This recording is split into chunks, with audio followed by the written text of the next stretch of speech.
quite historic. just to know that 57 years ago that so many with Dr. Martin Luther King Jr. and Congressman John Lewis and so many others who were here during that time fighting for our rights. And here we are today to memorialize that and to remember that. However, we are here because of the contemporary issues that exist here today. I'm here today to march for all those that do not have a voice, march for the marginalized people, march for those victims who have been killed by law enforcement and unjustly killed and haven't had their actual justice. As a mom, the conversations that so many women of color have to have with their sons are not conversations I have to have with mine. And it's important that I use my voice to support them, be behind them, demand change, demand justice for all the moms out there that are looking for justice. Time to change the way middle class is being treated, trying to change the way my people are being treated, people of color, Black Americans in this country. You know, I'm a mother, and when you lose a child, you lose a part of yourself. And the Breonna Taylors and the Tamir Rice and all of the other mothers that are suffering from losing their children, you're almost compelled to be here and just sharing that and then support each other. We just want the world, the community, to get off our necks so we can do and be and excel to raise our highest capacity. As someone that's under the Constitution of America, have to fear that if I get pulled over by any police officer, I could potentially lose my life. For me, it means that it's time. You know, the country, we're sick and tired. It's time for change, and everybody being here really does reflect that that's what needs to happen. I've raised my children. You have to be the change that you want to see in the world.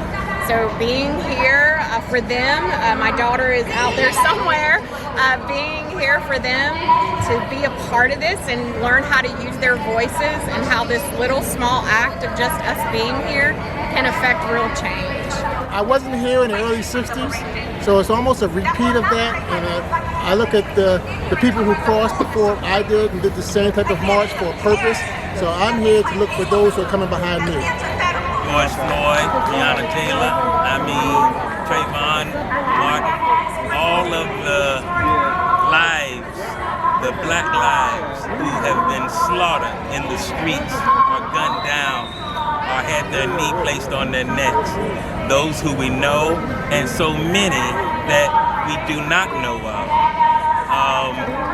That's why we're here today.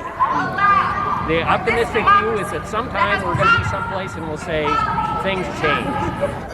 America needs a sense of consistency, if you will. And so it's so important for us to not just as a symbol, but not just talk about it, but be about it and walk about it. And so this is a testament to being out here in 1963, being out here now. Is just being consistent about the movement, about the work, about injustice, about diversity, inclusion, equity, all that good stuff. I want the result from today to be for people not just to come out and march, but to take it into their voting booths, to take it into their communities, to take it into their social services, and continue the fight outside of the marching. Because Martin Luther King didn't just do everything in front of the camera. We have a lot of work to do, but this is really hopeful, seeing all the different people out here that want to see change. It's important because it's the 55th anniversary and they need to be here. That means we screwed something up. Let's get it right. America is, I still believe, like Martin Luther King, we wrote a check that we have defaulted on. And I truly believe that we should now move to a place of cashing in that check for everybody. Being for everybody. Divided we should continue to fall, but together we'll stand. And so hopefully this will be America, the beautiful America, the just.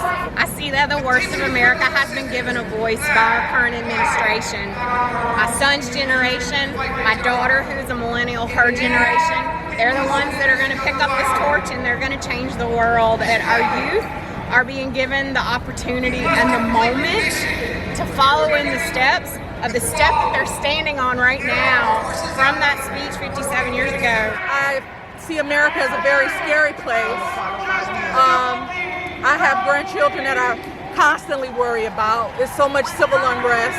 I don't think anyone or any organization are ever ready for a change, but change is coming. You can't stop it. It's inevitable. So is it a change? No, we've already had a change. This is the progression was already started by Obama. Yeah. I'm not standing here as a Democrat or Republican because I'm standing here as a human being. When I look at other people, I look at them based on their human needs and who they are as a person walking up on this earth. So part of this movement is really to understand that, hey, there's a part of humanity, a group of people who are not receiving the same treatment as the rest.